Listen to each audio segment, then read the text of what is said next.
सिद्ध करें कि चक्रीय समांतर चतुर्भुज जो है एक आयत होता है।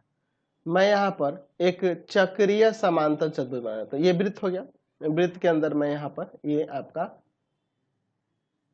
चक्रीय है और ये समांतर चतुर्भुज है, ये ऐसा हम लोग यहाँ लिख लेते हैं ए बी सी डी। हमारे पास क्या दिया है? दिया है ए बी सी डी एक चक्रीय समांतर चतुर्भुज है, चक्रीय समांतर चतुर्भुज है। तो सिद्ध करना है, सिद्ध करना है ABCD एक आयत है, ABCD एक आयत है। ठीक है ना जी, ये हमें दिखाना है। अच्छा, इसका अब देखते हैं यहाँ पे प्रमाण।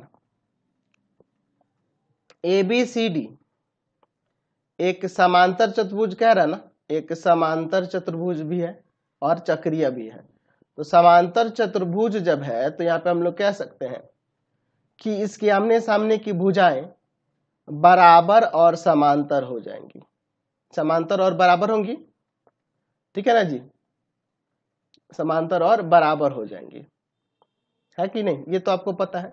तो जब ये समांतर और बराबर होंगी, ठीक है, ये तो हमें पता चल गया। अच्छा, दूसरा चीज, चूंकि ABCD चक्रीय चतुर्भुज भी है, ABCD एक चक्रीय चतुर्भुज है, चक्रीय चतुर्भुज है।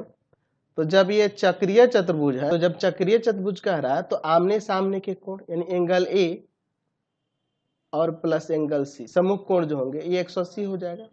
और चूंकि देखिए समांतर चतुर्भुज है तो समांतर चतुर्भुज में ये भी लिख सकते हैं कि आमने सामने के कोण बराबर होंगे, एंगल A एंगल C के बराबर होगा, एंगल B एंगल D के बराबर हो जाएगा, है कि नहीं? ये भी हम लोग यहाँ पे लिख सकते हैं, है ना जी। चलिए, तो एक काम करते हैं, यहाँ A और C बराबर है तो एंगल C को हटा के एंगल A ही लिख देते हैं, क्योंकि दोनों तो बराबर हो गए। तो दो एंगल A बराबर में 180 डिग्री, ये उधर जाएगा, भाग करेंगे तो यहाँ से एंगल A कितना आ जाएगा? 90 डिग्री। उसी प्रकार एंगल C भी 90 हो गया, और इसी प्रकार हम लोग इस बाकी को भी दिखा सकते हैं।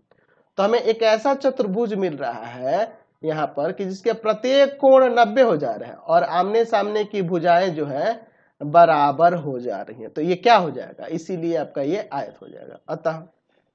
अतः ABCD एक आयत है, एक आयत है, हमने यहाँ पर दिखा दिया। क्लियर है? चलते हैं नेक्स्ट क्वेश्चन। Next question